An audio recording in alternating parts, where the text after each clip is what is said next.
ये वो वक्त है जब हम सब शिक्षकों को अपनी आवाज बुलंद करनी चाहिए। तो आप सबसे गुजारिश है कि प्लीज देश हित में योगदान दीजिए। नीट, एसएससी जीडी, यूपी लेखपाल, आज सीयूईटी, हर दिन कुछ ना कुछ हो रहा है और शिक्षा मंत्री अपना पद छोड़ने के लिए तैयार नहीं है।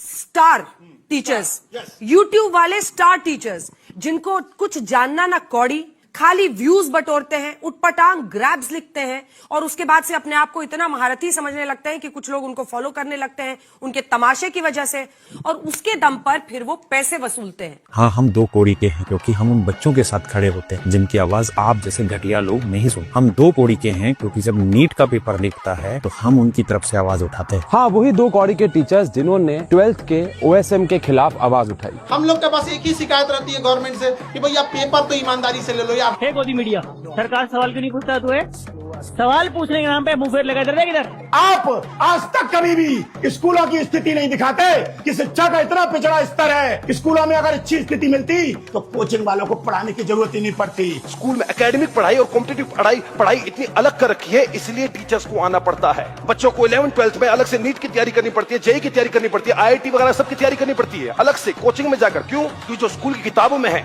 वही सरकारी चीजें, वही सरकारी सिलेबस एग्जाम में नहीं है। कितने स्कूल्स हैं जो 10वीं के बाद साइंस स्ट्रीम पढ़ाते ही नहीं है? वो न्यूज कभी नहीं बनेगी। आप क्या उठाते हैं मुद्दे? मेलोडी के फायदे, झालमुड़ी के फायदे, इससे बेरोजगारी खत्म होती होगी। ढंग के स्कूल नहीं है, सरकारी स्कूल नहीं है, प्राइवेट स्कूल में फीस बहुत महंगी है। और भारत जैसे देश में जहां पर 1 रुपए किलो गेहूं, 2 रुपए किलो चावल, 3 रुपए किलो मोटा अनाज लेने वाले लोग 80 करोड़ से ज्यादा हैं, वो प्राइवेट स्कूलों की फीस देंगे? हाँ, तो एजुकेशन लेने कहाँ जाए? पाकिस्तान जाए?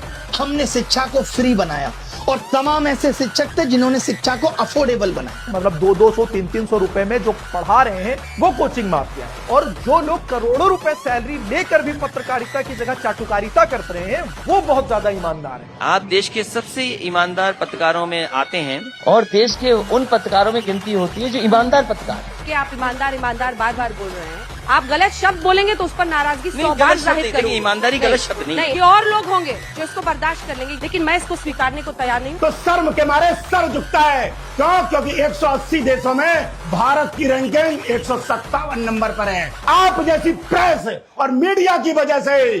प्रधानमंत्री जी, ये चुनाव हर सीट पर मोदी ही मुद्दा है। प्रधानमंत्री नरेंद्र मोदी के लिए खुशी का मतलब क्या है? मुझे हमेशा लगता है गुजरात को आप मिस करते हैं ना, क्योंकि एक गुजराती को हमेशा के लिए गुजरात से बाहर कर देना अन्याय है। लेकिन कभी कोई खुशी जैसे मिले तो सबसे पहले किसको बताने का मन करता? कौन है वो जो आपके मस्तिष्क के, दिमाग के, दिल के करीब? आपका बेस्ट फ्रेंड फॉर लाइफ कौन? कि अगर टीचर्स कौड़ी के हैं तो अंजना ओम कश्यप जैसे जो पत्रकार हैं वो फूटी कौड़ी के हैं।